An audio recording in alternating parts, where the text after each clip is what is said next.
Thank you for pressing start on episode 53 of Underplayed, KZUM's indie video game podcasts. Today we have 2 secret games, followed by a review of our featured game, A Space for the Unbound.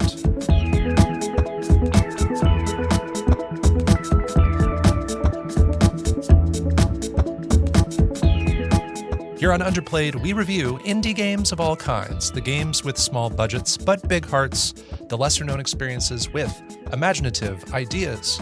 I'm Bo Po, and joining me is my best friend, playing games that he recommends. He's the biggest fan of Mega Man, flipping phones after smartphones began. I'm talking about the late-night streaming, secret game scheming.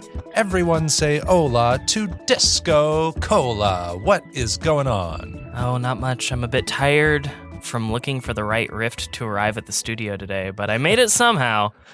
How are you today? I'm doing just fine. The south to my north. Oh. Those are references to our featured game, A Space for the Unbound, which is a game I just finished like 12 hours ago. Actually, it was maybe 14 hours ago. Last night. I knew you'd be able to do it. I was not worried about it, but I did think it was going to be like a night before kind of a thing. Yes, it ended up being that way. I did play it this past week, like here and there, and I thought, I'll knock out like a chapter a day. That's doable. But then I had lots of other like extracurricular things I wanted to do. So I got to like chapter 3 by like Tuesday, and then I didn't play for several days. So I did end up playing like almost half the game just yesterday. Yeah. But I rolled credits last night. And it's all done, and we're ready to talk about A Space for the Unbound, which came out a little over a year ago. Yeah. This came out in January 2023. So this is one of the many, pretty popular indie games that came out in 2023. It was a big year for video games in general, and also just for indie games. Yeah, a lot of really big ones, and this is one that I picked, and I was like, I picked it because I saw not only just like the indie game Twitter circle that I'm a part of, but just like other circles that I'm a part of on the internet talking about it. And I was like, oh man, look at that pixel art. Look at those cats. I really wanted in on that conversation, albeit late. Yes, and it does contrast really well with tons of the other featured games this season too. So it just fits in really well. There's not really anything like it. So we will cover that in the last portion of this episode. Here at the top, I wanted to just quickly give a heads up that as we sit down, it is almost time for the February version of Steam Next Fest. It's quickly approaching. I do have a wish list of upcoming games that's very long on Steam. And when you have a very decently sized wish list on Steam, those games are sort of auto-populated into a list according to which ones have Steam Next Fest demos. Ooh. So when Steam Next Fest drops, I will be looking at that list and maybe going outside the list and looking at what else is available. And I'll be trying out lots of demos, and I would like to try to play enough that I can speak about some of my favorites next episode at the top of our Sifu episode. So just heads up about that. If I remember right, Rune Fencer Ilya had like a backer only demo recently, and that might be just prepping in time for Next Fest. That would be awesome. If that one is available, I will try it out.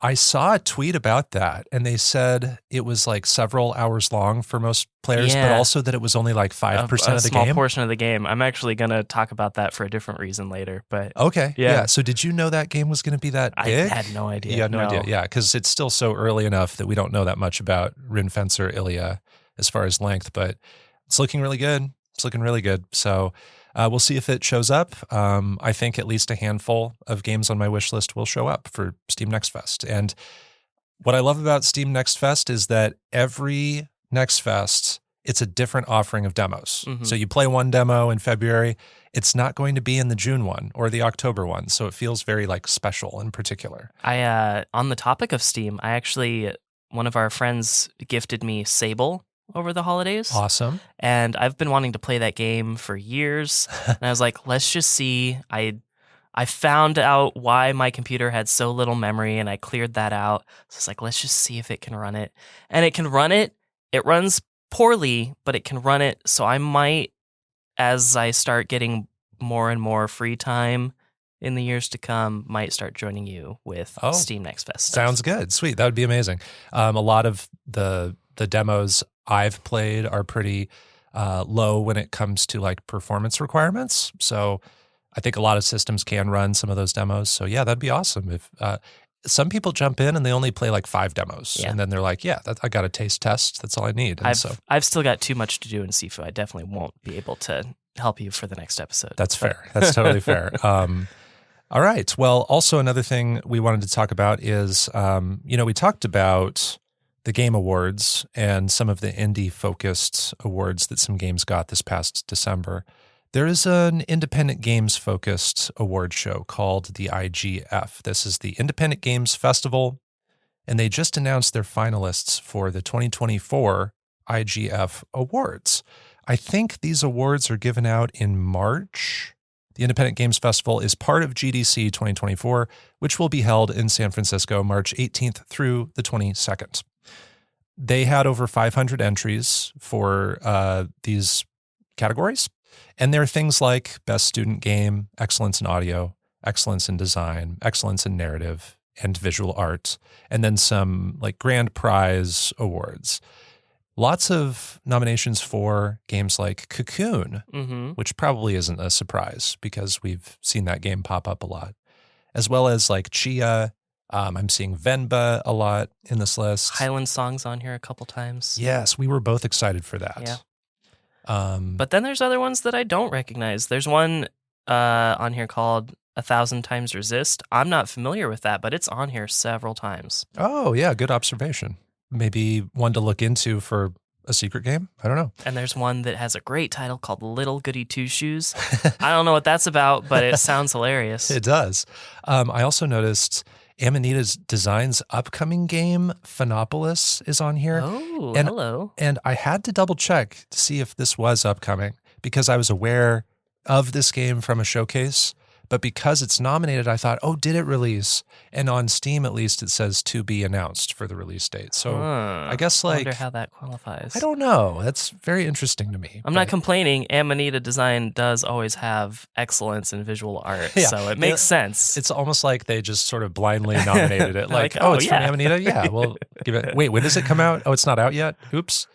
But I don't know. Maybe we'll check out this IGF ceremony and these awards in a couple months and see who won. And we'll maybe add some games to our list. Yeah. Before we move on, if you are listening to Underplayed right now, thank you, and we love you. If you haven't already, please consider giving us a follow and a 5-star rating on Spotify and Apple Podcasts. It takes just a few seconds and goes a long way. And with that, it is time for our secret games. Secret games. Secret games. Secret games. Secret games. In Secret Games, we take turns reviewing a game we've been playing in secret since our last episode. It has to be an indie game, and it has to be an indie game that we haven't talked about on this show before, and it also has to be an indie game that's not on our featured games list that we'll both play for a review someday. DiscoCola, Let the Mystery Be No More. Reveal your secret game for this episode, which is episode 53 of Underplayed. All right.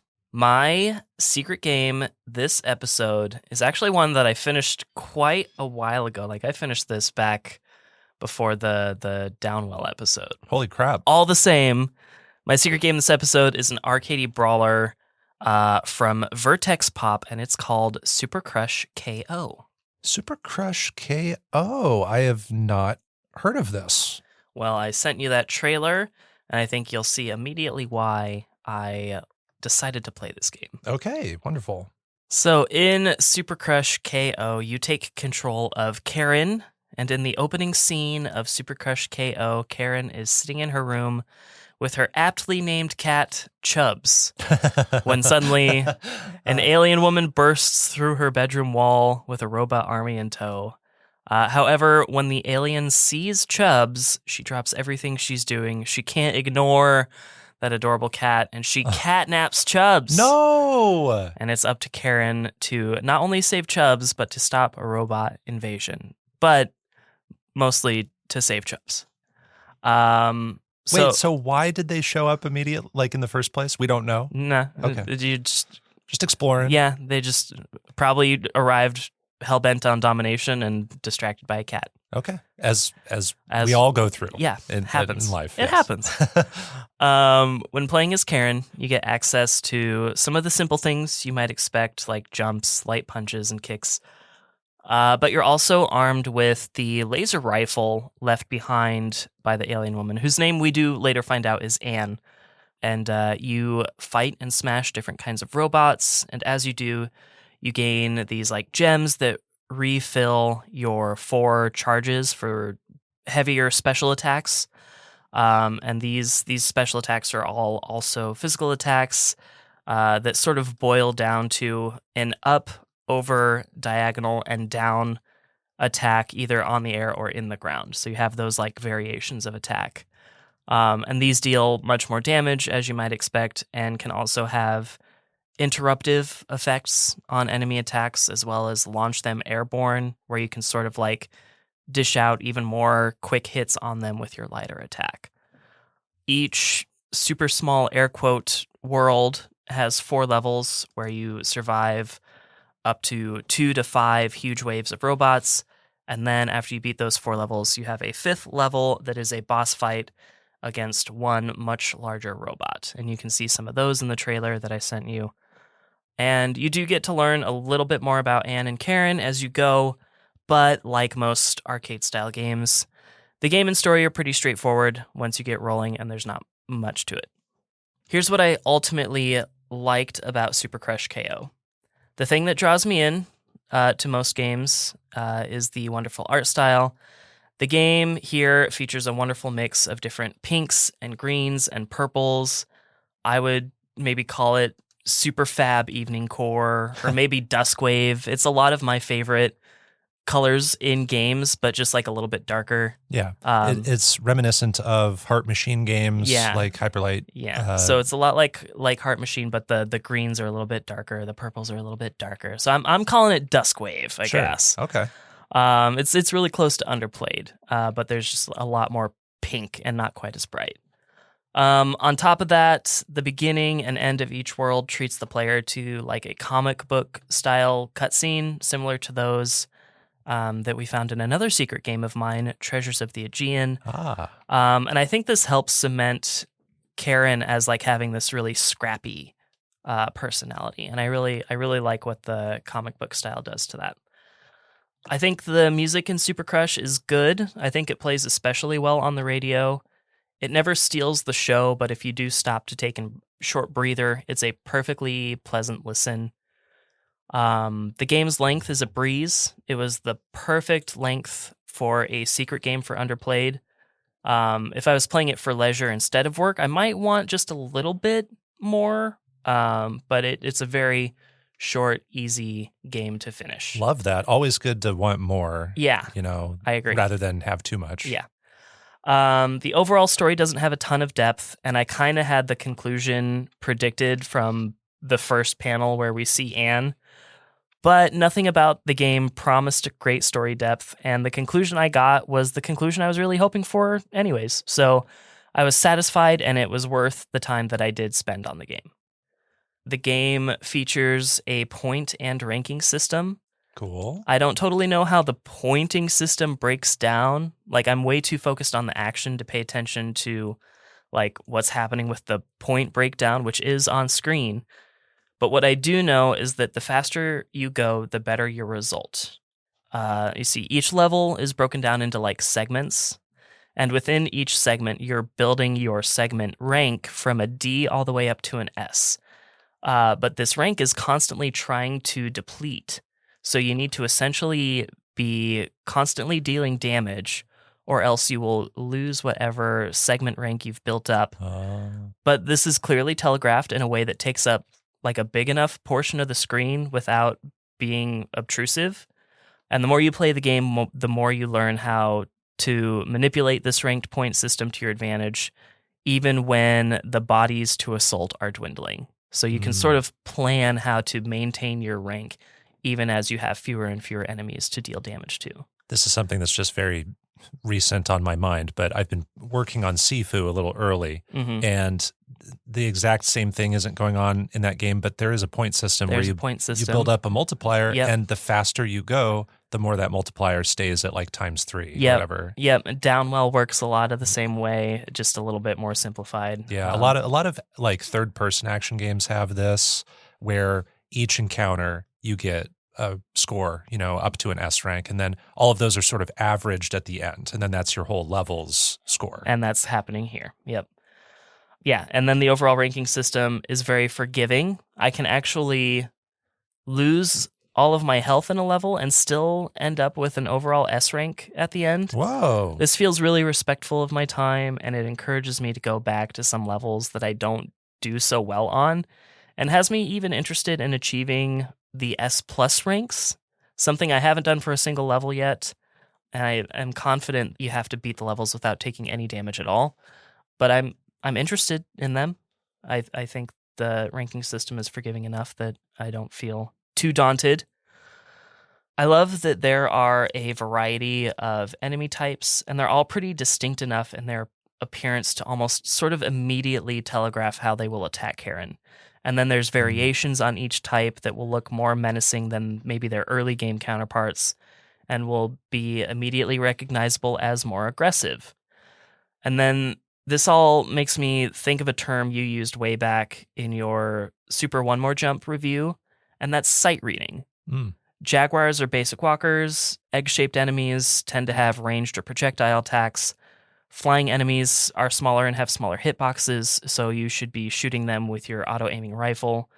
So I'm using these very basic puzzle pieces and intuitively designed variations, and I'm easily able to sight read rooms as enemies spawn in, and then sort of plan the flow direction of my heavy attacks to maximize on the efficiency of the charges that I build up. So you feel like the more you play this game, the more you're able to do that effectively because you're using the experience of how each enemy works? Yes, but also you get that experience of how each enemy works pretty quickly. Okay.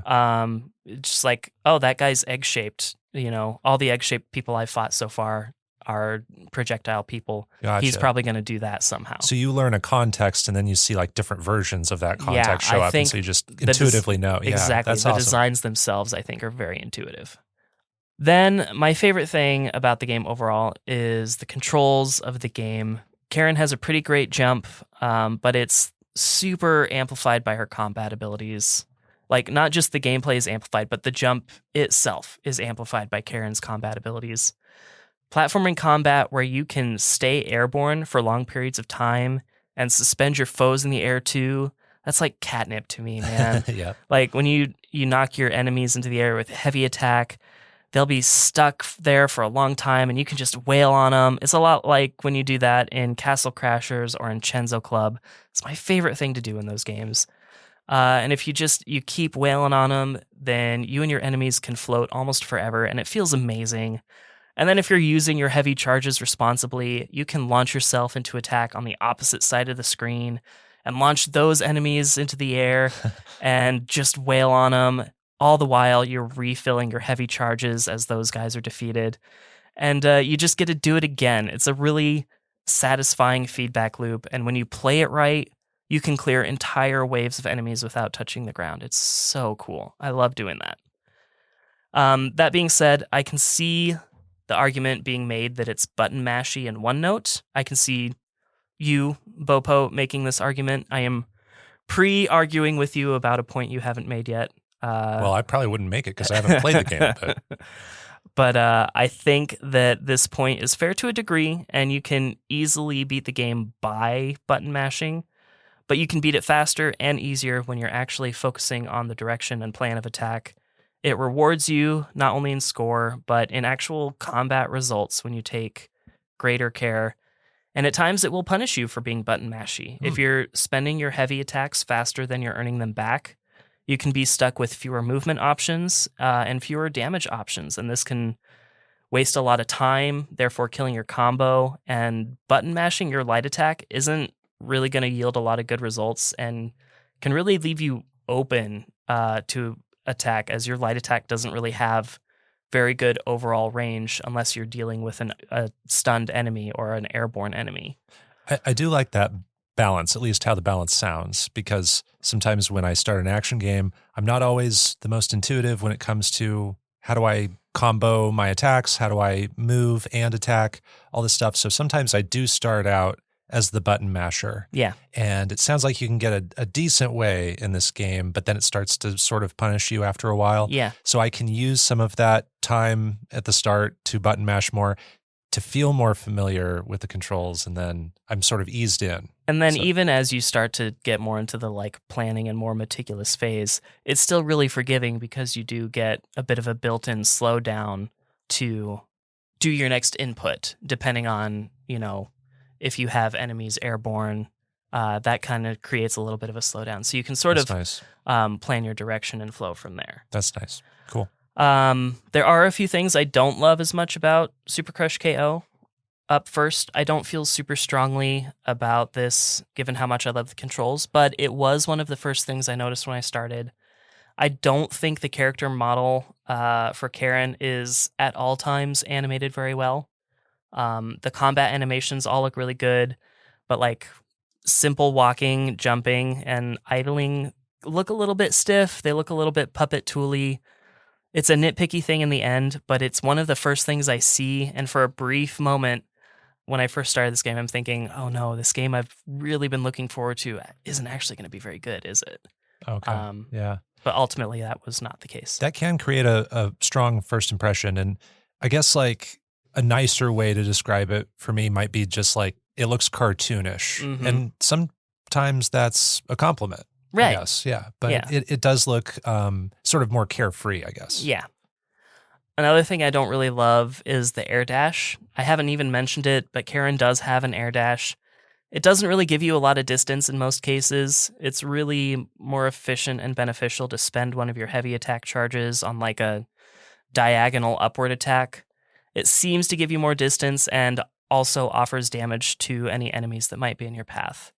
And then as an extension of that, the dash does have a secondary trait. It's similar to like a parry. If you dash through a red projectile, you will evade damage. But like the parry that I might talk about in an upcoming episode of Underplayed, it's pretty worthless. Oh, no. Well, I guess I wouldn't go quite that far, but getting the timing right doesn't feel natural. There's the moment where I think the dash actually evades damage, and then there's the moment where the dash actually does evade damage, and the two just don't line up in my head. Mhm. Again, in many cases, it'll be easier to dodge projectiles using a diagonal special move anyways. But yeah, overall, in general, I just often forget I have the air dash until I'm put in situations where I'm forced to use it. I know how I praised the music up top, but I have to share something in this section as well. Each track on its own is perfectly fine, like I mentioned, but taken as a collective whole, the songs sort of bleed into each other, and I could have taken a little bit more of a distinct identity from air quote world to world. It can just be a little too samey. Just change up the instrumentation a little bit more or something. And then I mentioned how forgiving the ranking system is, and it makes me want to chase those S ranks and even the S plus ranks. But as far as I can tell, you don't get anything for it. And I think something as simple as maybe an art gallery, because I love the art in this game, or an epilogue to the story. Like the game doesn't need the epilogue to feel complete, but it would be super cute. And I do kind of want to see what happens next after the ultimate ending. But So there's just not an incentive. yeah, other than it just like seems possible to do. Yeah, if they ported it to PlayStation and it had trophies, like as I played it on the Switch, there's not even like an achievement system built into the game. So like I have the will to do it. I don't have the incentive to make the time for it. That makes sense. Yeah. But what all of this boils down to is that Super Crush KO is just simply a fun game. I think the gameplay has a great feedback loop, and it is constantly assaulting me with some of my favorite colors on the planet. It is a game that was literally hard to put down, and I only put it down in situations because I was no longer allowed to be playing it. And that's not the case for even many of my favorite games. I wish this would port to PlayStation because I think it would be so fun to collect trophies for this game. I did jam this game into my top 100 already, and I hope even more people play this. And if those people don't like it, they're not out of a ton of time. This game is lower on my top 100 list than some 9.0s, and the only reason for that is that Super Crush doesn't leave a lasting impact beyond the fun and aesthetics. But because that fun factor carries a lot of weight for me, that makes this a 9.5 for me. Holy crap. That's much higher than I thought. I thought you were going to give it like an 8 or an 8.5. I had a Awesome. lot of fun Wow. with Super Okay. Crush KO. Amazing. So I guess I have just one question, and it's just kind of a minor thing, but in the trailer, I noticed the comic book panels. It kind of looks anime-like. And I also noticed times when characters have dialogue with like on-screen text bubbles. How frequent is the dialogue, and what is it like? Is it adding a ton? So the comic book panels happen, I believe, before, but maybe just after each boss fight. And then, of course, at the beginning of the game. And then the dialogues where it shows the full body portraits or whatever, those happen before boss fights. Okay. So it's not frequent. It's just here and there. Okay. Gotcha. Well, you said you played this on Switch. It's not on PlayStation. I'm guessing it's probably not on like Xbox yet. No. So it's just like PC Yeah, and Switch. just PC, and I played it with the Super Rare Games physical copy on Switch. Well, awesome. I'm so glad you enjoyed it and that it was an amazing experience and that you were able to put it on your top 100. Another high-scoring game Yeah, I for put DiscoCola this I season. Put it ahead of, this might be sacrilege for you, but I put it ahead of Little Big Planet. Oh, the first Little Big first Planet? one, yeah. Wow. Yeah. Okay. Well, I don't know if there's a Little Big Planet game on my top 100, honestly. I'd is have that to right? double check. Yeah, I'd have to Okay. double cheese on that. Double but cheese it. I haven't played Super Crush KO, so I can't speak too much to how much better it is or worse it is than some games. But awesome. Glad you enjoyed it. It is time for my secret game. My secret game is called The Room. And no, I'm not talking about the Tommy Dang Wiseau film. And no, I'm not talking about the Tommy Wiseau film called The Room. I'm talking about the video game made by Fireproof Games called The Room. So I just sent you that trailer. Yeah, just based on the name, I don't know if I'm familiar, but we'll see if visually it looks familiar. So The Room is again, a puzzle game this season. This is, What? I know, our first puzzle game. Okay. In season 5. Is this our last puzzle game? I mean, A Space for the Unbound has puzzles in it, but it's not foremost a puzzle game. I'm going to safely announce that this is my last puzzle game of Okay. season 5. And so if you've been following along with us, listener, season 5 has been replete with puzzle games. And I wanted to pick The Room because this is another example of one of those games where a lot of people have played it. It's pretty well known. Many reviews on Steam, but it's just not substantial enough to get that featured game slot. And it's also a game that has sequels that I've played. And so I wanted to sort of get a record of talking about this series on this show. So this game was first released in 2012. It was developed and published by Fireproof Games for most versions, but for the Switch port that they did a few years back, Team 17 helped publish for that. The game synopsis from the Steam storefront reads, quote, "A mysterious invitation leads to the attic of an abandoned house. In the room is a cast iron safe laced with strange carvings, and on top, a note from your distant companion.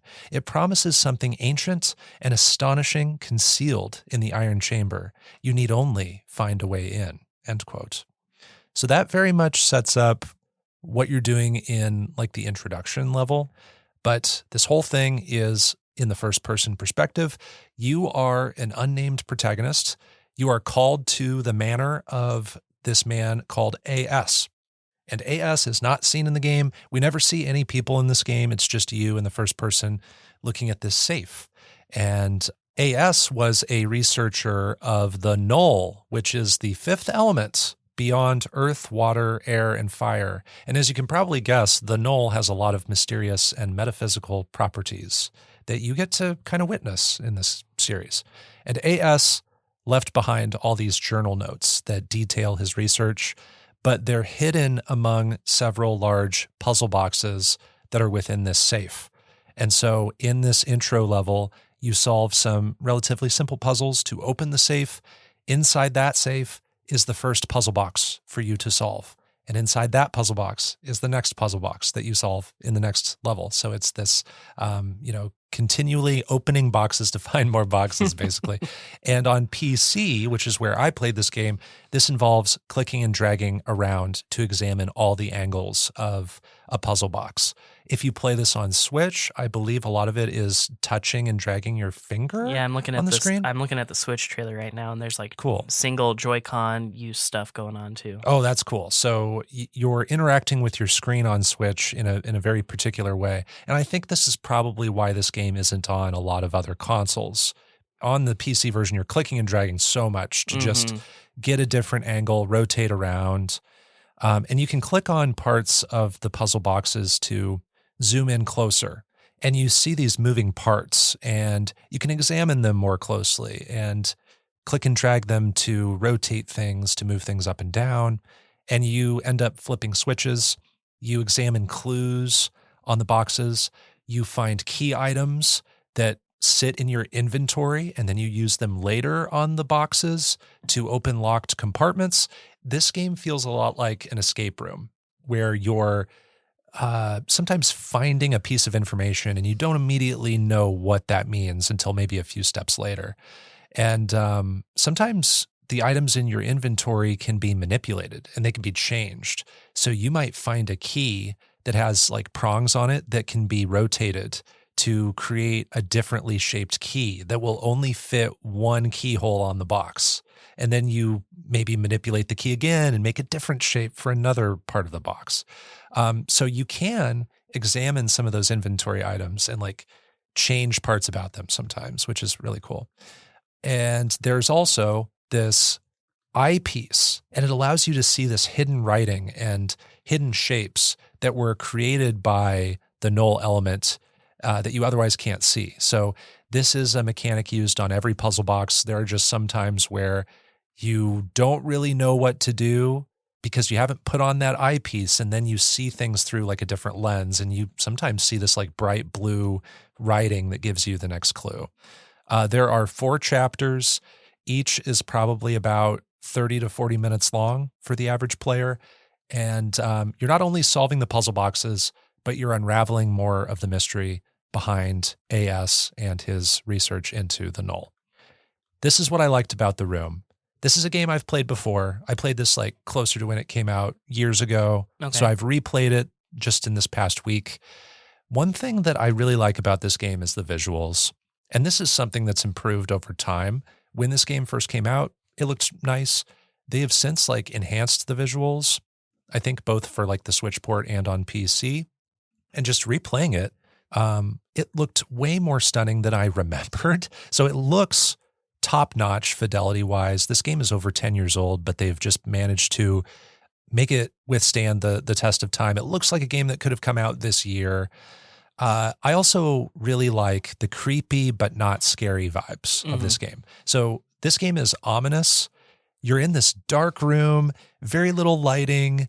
You feel like something might like sneak up on you, but it never does. Yeah, it's kind of, I'm just looking at the trailer and hearing the music from the trailer. I'm kind of thinking back to Amnesia, but Amnesia with like no stakes. Exactly. Yes, it's like Amnesia without the monsters. Like this place that you're in could be a room in Castle Brennenburg in Amnesia. It definitely has that vibe. And the music, there's this theme of like bringy doongu doo, bringy doogu doo. I had a ringtone that did that once. It's very unsettling. And so I think because it's not like outright horrific or scary, that makes it more approachable for people who don't enjoy horror. So if you like kind of the vibes, the darker vibes every now and then, but you don't want to be scared, this is a great game for you. I love the intricate designs of the puzzle boxes. There are doors and hidden switches that will appear. Sometimes beams of light will shine through the boxes. Gadgets and doodads will just appear from all these compartments, and you're focusing on that little gadget for a while, and then a whole other compartment opens up. So if I had to compare this to something I've seen in like a movie or TV show, I think of one of the opening scenes in, I don't know if you've seen Glass Onion, a Knives Out mystery. Haven't yet. Okay, so slight spoiler for the beginning. It's not really a spoiler, but all of the guests of this party that takes place in Glass Onion, they get an invite, but it's an invite that's hidden in this really intricate puzzle box. They all kind of get the same puzzle box, and they're talking to each other about how to open it. And the boxes are completely seamless. You don't see where the seams are. You don't see where the buttons are. And slowly they like pick apart the box. There is one character who just like destroys their box to get to the invite inside. But it's very much like that, where you don't immediately know how the box will open. So that's really fun. So it just keeps going and going sometimes until you reach the 30, 40-minute mark and you've finished the chapter. And you are rewarded for perceiving tiny differences. So you might look at the legs of the safe and you might notice that one of the legs has a round piece that looks like it can be rotated, but the other legs have a rectangular piece at the bottom. So you notice differences and then you play with those things, and that's how you proceed. And also this game has a hint system that I found to be really helpful, and I used a couple times. And it's that kind of thing where the game knows what part of the puzzle box you're on, and it will have a series of maybe like 3 or 4 clues attached to that part of the puzzle. And if you click the question mark in the corner, it will give you the first hint. And the first hint is very vague. And then you naturally have to spend more time looking at the puzzle box before the next clue is available.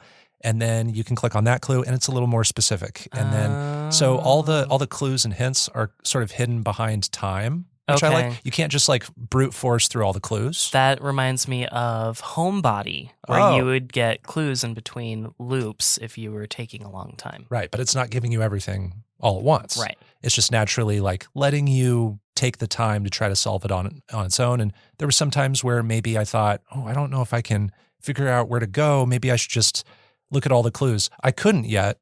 I looked at that first clue and it gave me the little nod toward the part I needed to go to. And then I was able to do the rest on my own. So that felt really rewarding.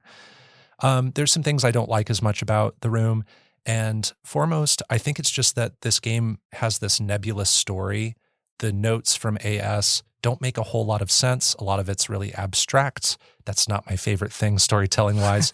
And so for me, this game ends up being more of a tone game, like a mood piece. Right. It's something I like being in the atmosphere of. I just don't like trying to pick apart the mythology and stuff. There's a wiki for this game. You can look up what all the stuff means. I don't really care to do that. But this also might be more of a problem for me in the long run, because this mythology of the Knoll and AS and what happens to you, the player, carries on into successive games. And I know this because I've played The Room 2 and The Room 3 before. And so I'm not invested a ton in the story at square one. And I feel like the game wants me to like really pick up on the gravity and the weight of this crazy fictional thing happening. And it's mostly an activity game where I play it in the moment. I solve things. I feel good about the things I figure out. And then I move on. And I don't really think about the game afterward, So it's just, it's a lot like, again, an escape room where let's have fun in an escape room tonight. Let's do this fun activity. And afterwards we might talk about it a little bit, but then I'll never think about the escape room again. So overall, for me, The Room is a great escapist activity in the moment I play it. Its puzzles are satisfying and not too difficult. I think it's a great length. It feels like it wants me to get sucked into this mystery that doesn't really grab me, but this is a worthwhile puzzle game. I'm going to give this a 7 out of 10. All right. That's about what I expected. Cool. And it's playable on PC, which is where I played it, Nintendo Switch, iOS, and Android. All right. You mentioned escape rooms a couple times there, so I want to focus on that. What is your experience with escape rooms? I was actually going to ask you the same thing. I've participated in maybe like half a dozen escape rooms, and there have been a handful of escape rooms I've witnessed but not participated in because I was actually capturing people doing an escape room and I couldn't help them. So I was in an escape room with a camera for wild. work. And actually, it was a series of escape rooms. So I had to follow like different groups. It was like a team building activity. And my job was to like observe them and just capture this team building activity happening. I guess the point of saying all that is that I've seen a lot of tropes. And there's this thing in escape rooms of you think you're about to get to the end. And then something surprising happens where, oh, here's this whole other puzzle or whole other room that we now have to solve. And there's a little bit of that going on in this series. I just know from the experience of playing The Room 1, 2, and 3. So maybe I'm remembering this wrong, but were we watching a stream together, or was it one of your streams where someone brought up escape rooms? Yeah, was it like an Operation Tango one, maybe? I was it was when I was playing Sifu, someone brought up escape rooms. I don't remember how it came up, but I think part of that conversation was novelty ideas with escape rooms, where some escape rooms are very self-serious and they're about like, we're a group of people who have been kidnapped and we're like captured and we need to get out. Or if we don't get out in an hour, poison gas is going to fill the room and we're going to die. Not actually, but that's the story of the room. But there's also this quality of escape rooms that I really admire where it's like, no, this is like a retro 80s nostalgia themed room, or this is a backyard barbecue themed escape room. And our job is to find the ingredients for the secret sauce, or we're in a big top circus tent and someone accidentally locked us inside the tent and we just have to get out of the tent, more fun themes like that. So I like the niche ideas here. That's not really going on. There's not a distinguishable theme puzzle box to puzzle box, but there are moments where I can think of like one of the last puzzle boxes involves astrology a lot. And so that's very particular to that one. One involves guiding light a lot. So it does do that sort of theme thing, but not in like a super strong way. Right. Did that coming up in that stream inspire this pick, or did you already have this planned out? I think I already had this planned out, but I originally, like way, way earlier in the season, had something else. And I think I wanted to get to this game instead because I was reflecting on what are some games that I've played that are parts of series that maybe I want to cover all the games of in the series over time. Okay. So you may or may not be hearing more about this series in upcoming seasons. I'm hoping to start a couple of those next season. Oh, cool. So yeah, I like that idea a lot, but not like doing them all in one season. So there's The Room 2, The Room 3, The Room Old Sins, which is basically The Room 4. And then there's a VR room game called The Room VR, A Dark Matter. So more to come, maybe on that series in the future. Have you ever participated in an escape room? I have not. I wanted to ask you that. No. Oh, you haven't? I have never participated. I've watched a couple of like some of my favorite YouTubers do one, and it's like edited, obviously. So I haven't even been there for like a full experience virtually. This is kind of like doing an escape room solo. Like if you want to sort of get that experience vicariously through a video game, I recommend the Room series. So those are our secret games, Super Crush KO and The Room. Let's move on to our review of A Space for the Unbound. It is our featured game.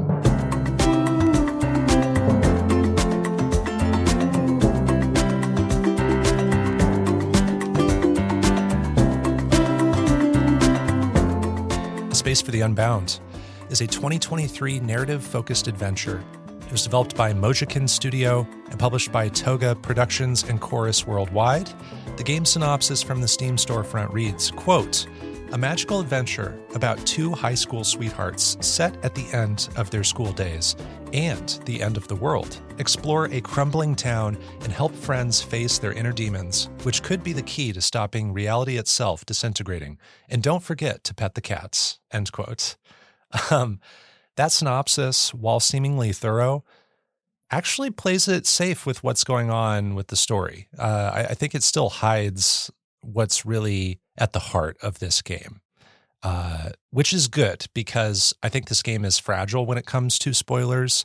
So just for the listener, we will be doing our best to not spoil things, but we will talk about overarching ideas about what this game is about. Does that sound fair? Yeah. Yeah. So if you want to go in completely fresh, this is one of those narrative heavy games that we do give that warning about, that if you want to go in completely unsullied, you might want to play the game first before hearing our full thoughts on it. But this is a 2D side-scrolling game. It has a pixel art style. It is set in the Indonesian city of Surabaya in the 1990s. And you play as Atma, a high school student who is nearing graduation alongside his girlfriend Raya. And Atma and Raya are supposed to visit their high school counselor to discuss their plans after graduation. But they decide to not do that. They instead make a bucket list of things they want to do together. And they're innocent things, such as watch a movie together, eat an entire Black Forest ghetto, launch fireworks, find precious treasure, and other things. And alongside this waking story, Atma frequently dreams about spending time with a young girl named Nirmala, who gives him a red book. And this red book is what you can pull open at almost any time to check your objectives and your inventory and what collectibles you've found. This red book also gives Atma the power to spacedive into the minds and hearts of people in town. This is where he enters this sort of celestial representation of their mind space to plant certain thoughts that might influence their real world behavior. So this is a lot like Inception, which I actually saw was an influence on Dimas Novan, the story director of the game. So that movie from 2010 actually was partly an influence for some of the themes of this story. And after these dreams about Nirmala, Atma will regularly awaken at his classroom desk, unsure about who Nirmala actually is, and he soon notices some strange phenomena when he's around Raya. And Raya soon reveals that she has magical powers and can alter parts of the world around them. That's about as far as I'll go for details. Okay. All that stuff sort of happens in the first full chapter. Yeah. But there are 6 chapters in the game, so there's a lot left unsaid there. But in addition to the main cast, there's an ensemble of characters that mostly includes other classmates. The ones I think are worthy of mention are Eric, Lulu, and Marin, or Marin. And this is a story-focused game. We are spending each chapter learning more about Raya, her powers, what's going on with the townsfolk, how there's an impending catastrophe looming over the city. We're space diving into people's minds. We're finding quest items. We're helping various people with tasks. And we can collect things too. There are bubblegum letters. We can pet animals. We can find bottle caps. There are also optional quests here and there. And when you first launch this game, there is a content warning that I will read. This is a verbatim that the game does tell us. So, quote, "This game contains depictions of depression, anxiety, suicide, and non-explicit animal death that may not be suitable for all audiences. If you're experiencing a mental health problem, please seek professional help in your area. It also contains bright, flashing imagery that may cause discomfort and/or seizures for those with photosensitive epilepsy. Viewer discretion is advised." End quote. So we wanted to pass that along additionally for people who are thinking about playing this game. Yep. And we may or may not touch on those topics in this review. So just be aware of that within the context of just this podcast episode. Yes. Now, DiscoCola, this is a story-heavy game. It's one you played a little while ago. You finished it up a little while ago. I just finished it last night, right? I wouldn't say it was that long. It was a week and a half ago. Week and a half ago. Okay. So still fresh in both of our minds. Yeah. I have a certain expectation about how you felt about it versus me, but I could be completely wrong. Okay. I don't know. I guess I don't really know what you thought of A Space for the Unbound, but I'm so curious. What were your thoughts on this game? My overall thoughts on A Space for Unbound is that this is a hard game to talk about. And I'm super glad it's a featured game and not a secret game, because I think I'll really need that back and forth with you to really get the ball rolling on this. You mentioned Up Top, but I'll say it again. As we're recording this, A Space for the Unbound just had its 1-year anniversary, like last week or something. Yeah. I remember when this came out, indie Twitter, but also a few of my other Twitter spheres were talking about it. And the images I saw from the game just had me really interested. And I could tell from comments that narratively this game was something special. So that's why I picked it in the Season 4 finale and as a featured game for Season 5. And I really wanted to be in on the conversation. And so I've been looking forward to this featured game the most at the start of the season. That's wow. I don't know that I knew that. Yeah. Well, to be frank, to be totally transparent, a lot of my picks from the Season 4 finale were for other people.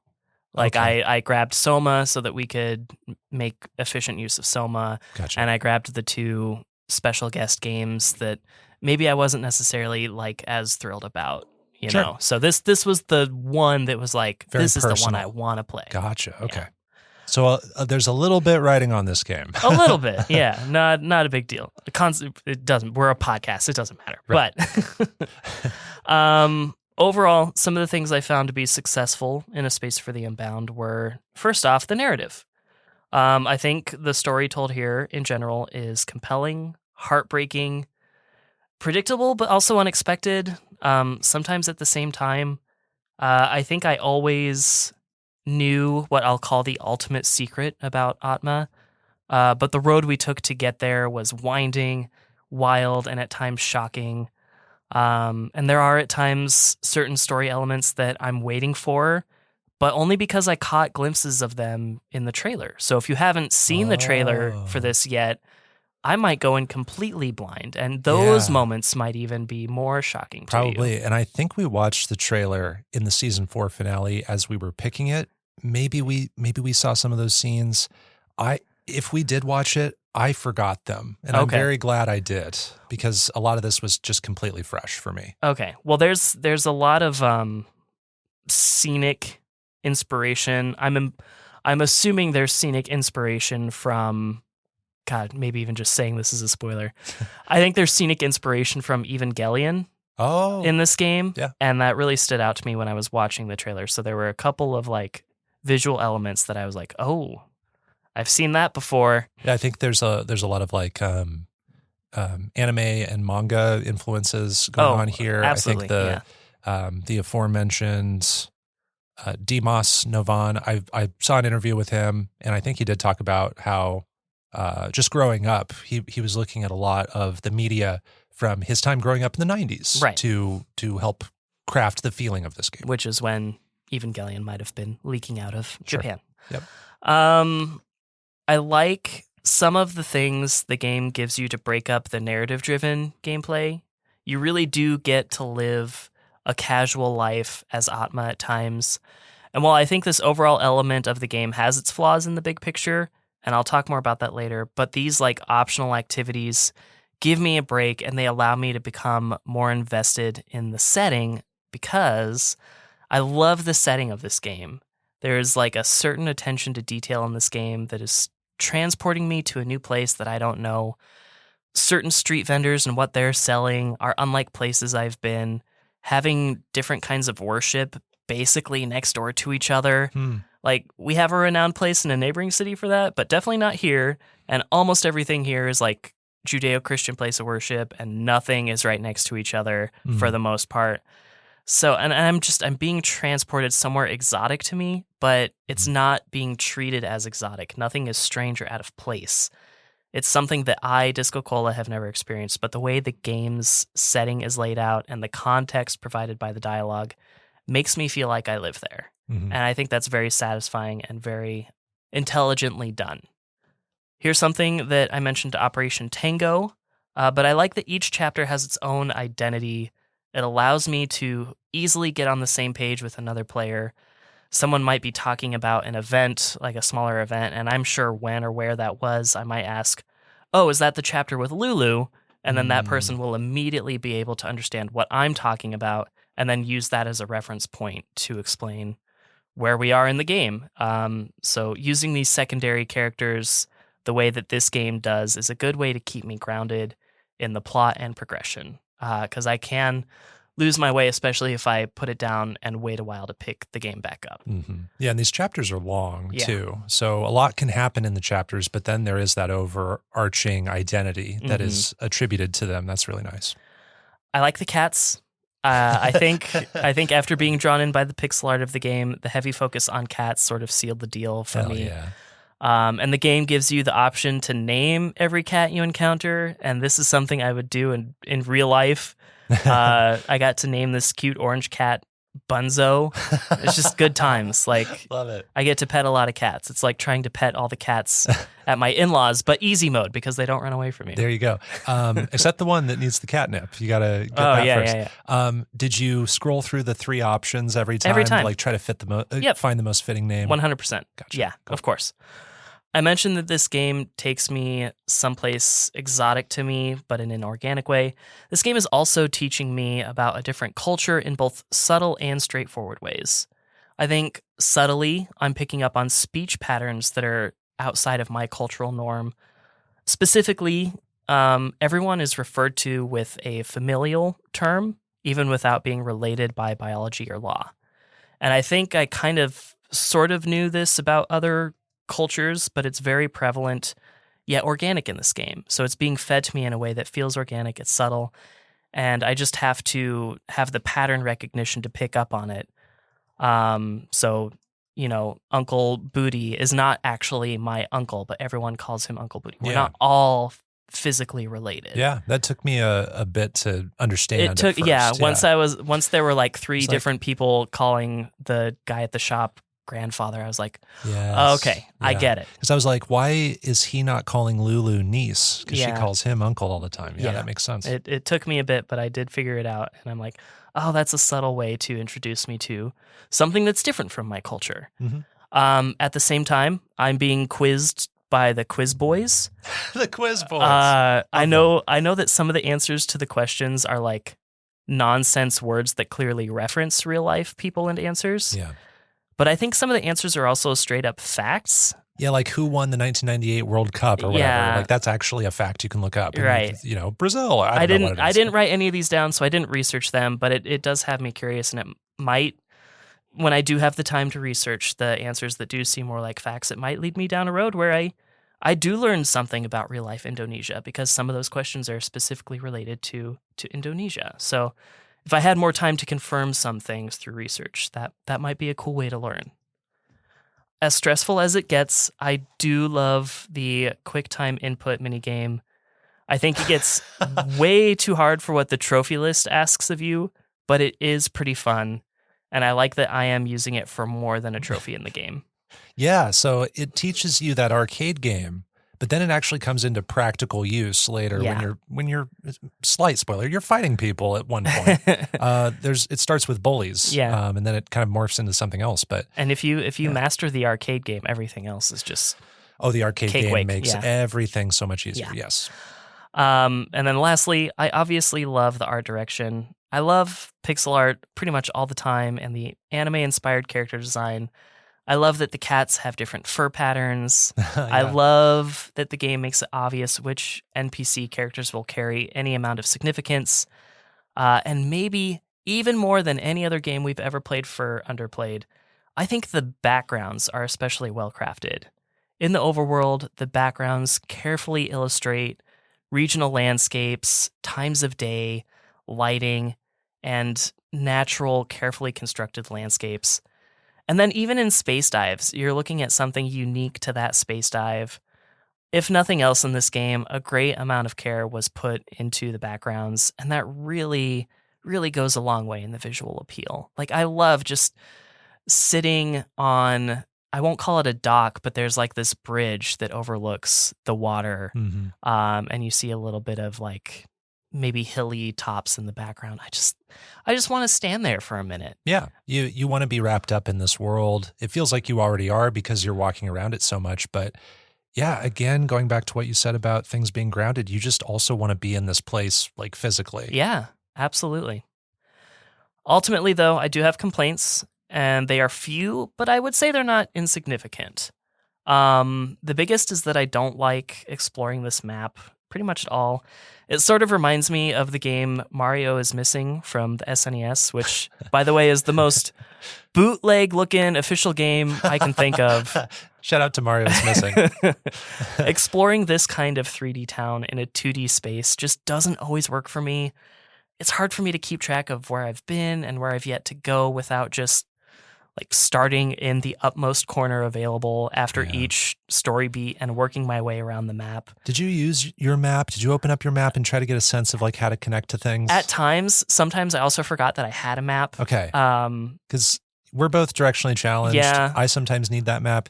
Map wasn't helping me in this game. It didn't personally. ever like cement the city layout in my brain. Yeah. But yeah, as I memorized like a couple connections, but sometimes it was just trial and error. yeah, pretty much. As a completionist, this feels necessary, but also tedious and unenjoyable. It sort of also reminds me of trying to complete Mutazione, which was another secret game in a previous episode. Like, how many times do I need to go to the far end of this map? When do I need to go to the far end of this map? What did I miss if I didn't do it after every checkpoint? And that's always constantly in my head, and I still missed stuff, and that sucks. Going off of that, there are these like points of no return, and the game usually does kind of warn you about them, and it's hard to know what you've missed in a given chapter. So you may think you've seen everything or done everything that you need to do, but you haven't, and then you move on to the next part, and that's it. And that's it's not like you have a journal full of question marks representing all the things you missed. Right. It is hard to know what you've missed unless you consult a guide, which I was doing in this game. Yep. And I do appreciate that it does have that very clear moment of, was there anything you wanted to do before we move on to this clearly like irreversible moment? Yeah. So it understands that those moments are important. It just doesn't help me track what I need to track and, you know, why those moments become important. Yeah. So it's like there's a yes, no option, but I want an option that's like, I don't know. I don't know if I should. I think the ending is good, but the game has a true ending, and I won't say it takes a lot, but you can mess up the true ending pretty easily. And I would argue that what you get can be pretty easily inferred anyways, based on how the story unfolds. Are you talking about the scene you get if you do all of the bucket list items? Yes. Okay. Yeah. But yeah, I think that whole scene probably could be easily inferred. Unfortunately, I had to look this ending up because I did miss a couple of pretty easily missable critical pieces to unlock it. And then it's basically like, it's what I imagined as the off-screen part of the bad ending. Okay. Anyway. I'm of two minds about that because for people who satisfy the requirements to get the ending, you do get a nice moment, but because of how missable things are, a lot of people won't see it. Right. One thing I forgot to write down, but I want to mention it real quick because I'm talking about missing collectibles. The UI system is imperfect, and there is one option that is called interact, and then there is another option that is talk. Yeah. And I kind of think that you could probably merge those together. Sure. Because I didn't always realize that they were different. There were a lot of cats that I talked to but didn't interact with. Yeah. So I feel like if you could merge those with maybe a like if and then statement, like if talk and interact hasn't happened, then do interact also one. Yeah. And then if you talk again. This is like my complaint with 12 minutes where you could collect something and like observe it, but then did you interact with it? That's a whole other thing. That's a different thing. Yeah, a little bit like that. Another thing that's more of a recommendation, I personally wouldn't play anything else in between play sessions for this game. Maybe if you're a bit more literate or well-read than I am, which isn't hard, and you're someone that's able to put a book down and pick it back up after a while, then maybe you'll be fine, but that ain't me. I did take a small break in between a couple of play sessions, and I'd have to remind myself of, okay, well, why am I doing this particular task that I'm currently doing? So what I would recommend, if you can, focus on this in your gaming time without moving on to something else in between. I didn't think about that before today, but I agree with that. And that is worthy of mentioning because this game is quite long. I mean, it took me maybe around 10 hours to finish the story, and maybe a little bit longer because I was being very mindful about collecting things. Some people are going to want the 100%, the platinum trophy or whatever. You're going to have to spend more time being meticulous about collecting things. And so that's just more game time. Yep. So yeah, I do think that is a good call out. And then my last complaint is that I think there's a lot of this game that kind of feels superfluous. There are NPCs that we visit in multiple chapters, and we're given options on how to play out these NPCs, but they seem to lead to the same outcome regardless, maybe. Okay. Even though it seems like we may have options on what to do. This is something I'm still unsure about, but there are like 2 NPCs in particular that like play a role in 2 separate chapters, and when they appear in the second to final chapter, they feel like they are only obstacles to be overcome for the sake of padding the length of the game. It's almost as if because it is a narrative-driven game, it has to be longer for some reason. I'm of the mantra, especially lately, that you can make good games that are shorter in genres that are known for longer game length. So you don't need to pad out the game length. Shout out to Jack Move. It's fine. But all the same, I think there's some fat in this game that isn't petting the cats and naming the cats, and I think cutting it out makes for a much more manageable experience. Okay. In the end, there's a great narrative here that, luckily for myself, I'm not always relating to. There's a lot in this story that stems from like family abuse and bullying, and while I've experienced both to a very minor degree, it was never anything like I see in A Space for the Unbound. I think the game expertly creates an organic yet specific experience in a subtle way by providing a great deal of context next to more universal experiences. I did find myself compelled by the story and beautiful art. Huge story moments were made grander through the dialogue, detailed pixel art, and really great pacing. I think if you're someone that enjoys reading for leisure, you will almost definitely get more out of this game than I did. But based on how I feel about this compared to my previous reviews for Underplayed, I think A Space for the Unbound is a good example of an 8.0 for me, but also very understanding of higher scores and why they are higher. That was all so thoughtfully communicated, and I don't really understand your note at the top about like this being a hard game to talk about, because you put into words a lot of things that I think I was thinking, and I also really appreciate feel like your thoughtfulness. I feel like I left a lot of stuff out too. And it's easy to do that in a review for this game because there's just so much going on over 10 hours with a story that really swings, that goes to places I certainly didn't expect. You talked about some of the story moments being predictable. With some of those things you were vaguely referencing, I honestly didn't see what was coming with Atma. So like I was personally surprised. I think on average you're probably more perceptive about those things, but I was really surprised by this game. I agree that it's compelling and heartbreaking, and I was bowled over by this game, by its world and its story. This was one of the most moving and carefully constructed narratives I've experienced in any game. This is a story that is really mysterious at first. There's a lot of intrigue going on. A lot of weird stuff is happening. This town is not what it seems after a while. But then after we reveal some things, it becomes so much more than I expected, and it becomes less about the mystery and intrigue and turns into something that's really profoundly moving for me. I wept playing A Space for the Unbound. I knew you would. I finished this game around midnight last night, and I was just like alone in my basement with all the lights off, and I was just a sobbing mess. And this is 2 episodes in a row now where the games have made me cry. How much worse would it have been if Flynn was sitting on your lap? Oh my God. When I'm playing games in my basement, a lot of the times, Flynn isn't allowed down there just because he messes with a bunch of stuff. And so he was actually at the top of the stairs, like crying too, because he wanted to come join me. He must have known I was crying. But this story lands so emotionally for me because I think it does take the quality time to get there. And when it does get there, it fully explores the idea of what it's doing. I think it's also successful because it is mixing together lighthearted moments and heavy subjects.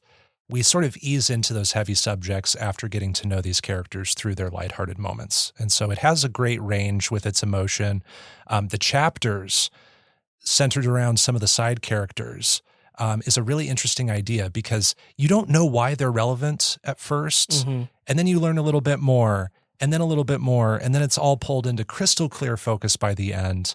I think the story really swings for this profound story of inner feelings and relationships and how we choose to remember the past, how we choose to move on and go forward into the future. And so I think it was just really successful on everything it set out to do narrative-wise. There's the space diving stuff, and visually it's giving us all these allegorical scenes that symbolize a character's abstract thoughts. We see somebody struggling, we space dive into their mind, and we see this really interesting, like, celestial representation of what is going on with them. And I thought all those were communicated very clearly through the visuals. There are these scenes of fictional creations as analogs for real events, and a lot of feelings that were carried and communicated effectively there. I also love the 90s Indonesian setting. The story and art director, Dimas, again, renders the world with authenticity. I can tell this is a tribute to this place that this person grew up in, and probably this whole team was touched by. And it's set in the time period of someone's childhood. And so it just feels really grounded, really personal. The world is absolutely stunning. The buildings, the cars passing by on the streets, the character animations are so fluid and detailed. The sky in this game. The sky is beautiful. 10 out of 10 sky in this game. One of the best skies I've seen in a game. That's like one of the biggest praises. Sky, would gaze again. Yeah. Would gaze again at the sky. And the music from Masdito Bakhtiar is memorable and gorgeous. It's a lot of clean piano and acoustic melodies that are sometimes iterated upon depending on where you are in the game. I found this music to be relaxing and, again, sort of reminiscent, like music that feels like it's looking back several decades. And then animals. You can pet so many cats and other animals. You mentioned this already, but I love that this is a huge focus as a side activity. But it's also kind of like always in your path, so you feel remiss not doing it. So it just celebrates animals in really fun ways. We might talk more about the activities you do with animals a little bit later. And then I did have dislikes for this game. I think this first one kind of aligns with what you were saying. The overall gameplay is not always my favorite thing to do. That sounds like a huge knock, but it's mostly when we're running back and forth to fetch items. There can just be some time invested there where I'm running back and forth. I'm trying to navigate these streets. But on the flip side, it is a beautiful world. I don't mind running around the world, so it's not a huge dislike for me. When we fight, I like the idea of using the directional buttons, but sometimes it can feel a little too passive for my tastes. Like I wish it was a little bit more active in some way. Again, bringing up the map didn't really help to give me a sense of how the streets connect. So that might be a me problem. It could just be that I couldn't figure out how laterally and vertically things were supposed to connect in my mind. So I got turned around a few times. And then there were a few moments where I was solving a puzzle and I had to write down clues to remember them, because you get a piece of information somewhere and you have to remember it as you walk to this completely other place. It only happened a few times, but if it's not the entire spirit of a puzzle game I'm playing to write stuff down, when it only happens one or two or three times, it does stand out. It stands out and it doesn't really feel earned. Yeah. And it feels like maybe the puzzle should be simplified if I have to write down a sequence of 6 numbers, for instance. I'm thinking of one in particular where I did the same thing, and I had to I had to go through I'll call them rifts. I had to go through 6 rifts to get from one end of the puzzle to another, essentially. Yeah. There's one I'm thinking of with kind of almost algebra equations. Yeah. Where you have to figure out what letters mean number-wise. And I definitely had to write that down. But overall, A Space for the Unbound might take the top spot as my favorite narrative of all Underplayed games we've played up to this point. If not, it is definitely up there with Hades and To the Moon and Chicory: A Colorful Tale and Celeste and Unpacking and Venba. It is surprising and chock full of visual details. I want to step into this world and walk around in it, as long as it's not during one of the more apocalyptic moments. Yeah. I think it has an all-timer of an emotionally affecting ending. I'm going to give this a 9.5 out of 10. That's what I wrote down. This is a game that was nominated for the Games for Impact Award at this last Game Awards. And you were talking about the portrayal of culture and the organic time and place, and how it feels like this is someone who's lived here, talking about this place, showing us this place. If you want to authentically do that, the way you do that is through someone who's lived there, who lived there throughout their childhood. We're also getting the facts about Indonesia. So that alone, I think all that, just that authenticity would warrant the Games for Impact Award. But then there's also the communication of these mental struggles in the game. And so I think this is a no-brainer for a Games for Impact nomination. It's just such a powerful narrative experience and a powerful portrayal of a place. DiscoCola, you did stream this game. I watched you for a few moments playing this game. It was mostly during chapter 2. Yeah. When What was I doing there? you were in the arcade doing some of the more miscellaneous tasks, like chasing the high score on the Future Fighter game. And I also saw you do a little bit of the soccer ball juggling. How was streaming this game? How was the journey of that? In general, I don't enjoy streaming games that require a lot of dialogue reading, because as a streamer, you feel obligated to read all of those unless they're voice acted. Mm-hmm. And this game doesn't have voice acting. Nope. It's all text on screen. And so if you're doing that, that slows you down a lot. There's also a lot of names that I'm not confident about pronouncing correctly. Mm-hmm. And so that... there's a self-consciousness there. Yeah, there's a self-consciousness thing. Exactly. And so I kind of feel like an idiot when I'm streaming it. And so I did eventually quit streaming it, not only because of that, but also because it was taking me so much longer to finish the game than it would have if I was just playing it on my own quietly. And I was worried about finishing this one in time as I started to realize how long chapters were getting. I think all of that is really valid. I don't think you're stupid or anything, but it does take you so much longer to just read these words aloud. And again, I barely finished it last night. I kind of planned my time poorly, but if I had streamed it, I probably wouldn't have gotten it done on time, or I would have had to replace a couple Sifu streams with a space for the Unbound streams. But I don't know that I had the energy to do that this time. Yeah. You actually kind of convinced me not to stream it after talking about your perspective a little bit. Well, and I had this rule before this season started that, like, if I start a game on stream, I need to 100% complete it on stream and just finish it. You know, I can't do any of it off screen. Yeah. I've abandoned that rule this season. Oh. I'm not going to finish this one on stream. I streamed something else that I'm not going to finish this season as well. So I was reluctant to make that decision, and it's been hard to make that decision, but it's a very good decision, and I also understand how that could be hard because you're kind of a completionist with lots of things. Right. And I'd been doing great up until this season. So womp womp. There is a side quest that really touched me in this game, and it had a couple surprises in it. It's where we talk to some musicians and we space dive into them. And there's like a pianist, a singer, and I don't remember the other musician, but it's a sequence of 3. And if you don't do the first space dive, you actually lose access to the second 2. But the first musician, at the end of their sequence, they give you a performance of a song, and it's a song from a game I have played. Oh. It's from another game from Mojiken Studio. Oh, I bet I know which one it is. I bet you do too. It's from When the Past Was Around. Yep. It's the main melody from that game. But then there is a moment at the end of the game. If you've done this quest line, I won't tell you exactly what happens, but there is a musician that's referenced at the end of the game. Mm-hmm. And it was a bittersweet, like mostly heartbreaking moment, but I was just so emotionally impacted at that moment as well. Just something that happens with a radio that is incredible.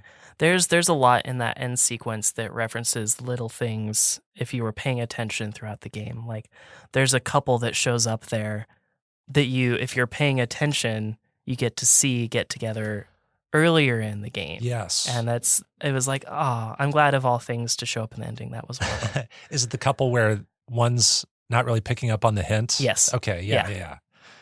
There are some of the sci-fi and magical realism moments that stick out too.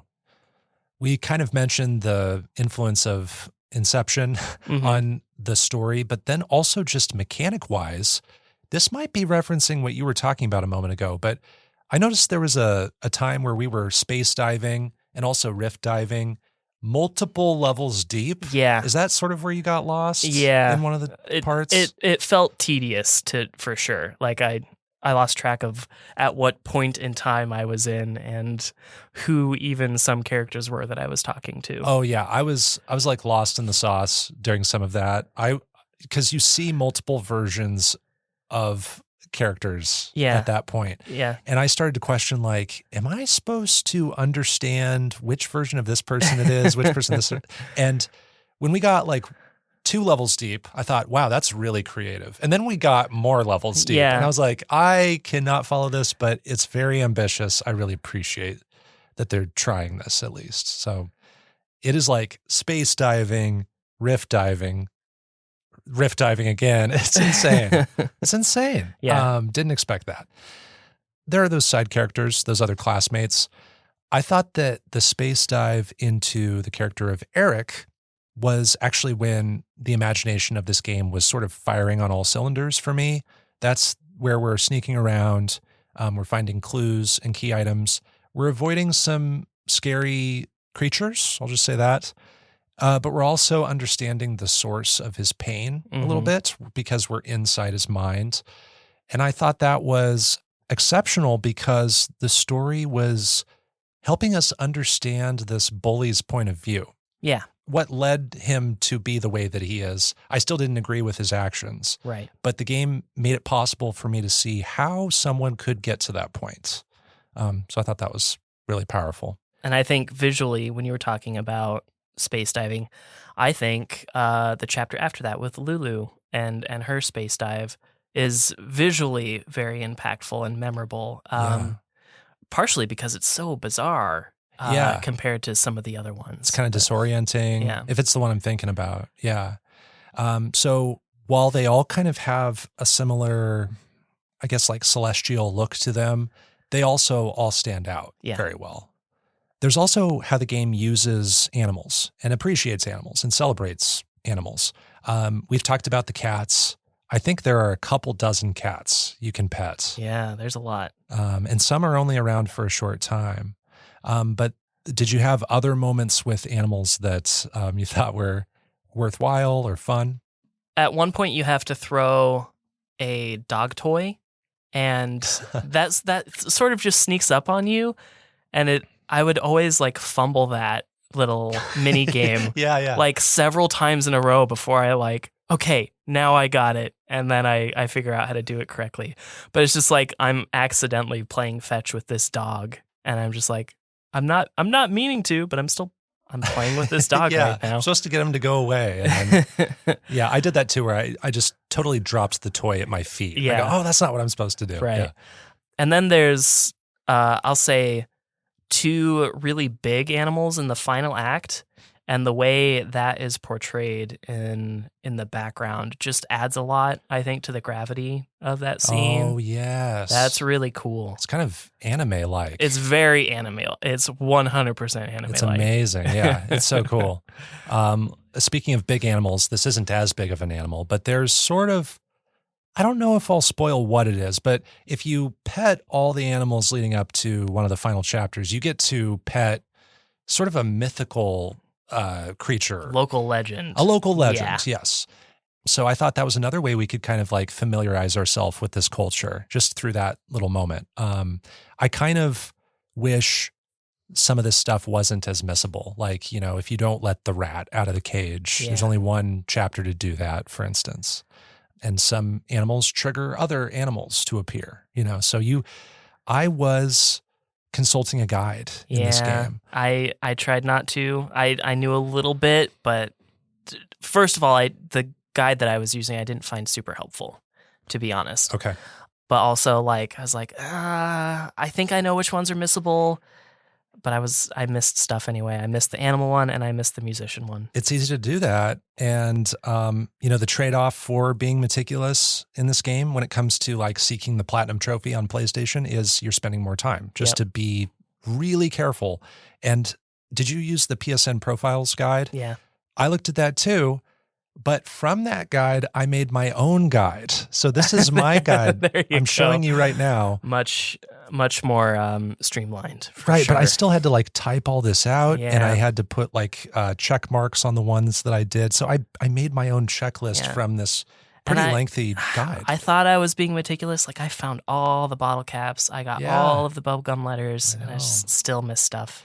Yeah, and I think the guide also encourages you to make frequent saves. I was using like 6 of the 10 save slots too. It was honestly a little bit of a distraction, but in a way it helped me sort of plan my play sessions and really take in the chapterization of the game. So like when I first started out, I was doing chapter 1 on my first day, and then I did chapter 2 on my second day. So when I took it chapter by chapter, it wasn't so bad. But then yesterday came and I had to do many chapters. But the number of miscellaneous tasks in the later chapters really goes down. DiscoCola, that was an amazing review of A Space for the Unbound. I think we both did an awesome job, and it's a hard game to talk about. I'm so glad you picked it. It is one of my favorite narratives we've played for this show. I'm glad we both got a lot out of it. I'm glad you liked it. I knew you would like it, and I knew about in chapter 2 that you would probably like it more than me. Mm-hmm. I didn't know that you would like it this much. I was surprised by how much I loved it. But that will do for our review of A Space for the Unbound. You can play it on PC, Nintendo Switch, PlayStation 4, PlayStation 5, Xbox One, and Xbox Series X and S. DiscoCola rated it an 8. I rated it a 9.5. That's the end of this episode of Underplayed. You can find more of our episodes at kzum.org/underplayed and on common podcast platforms like Spotify or Apple Podcasts. Our music was composed by Jack Rodenberg. Our art comes from Onimochi. Underplayed is on Twitter, Instagram, and Threads at UnderplayedPod.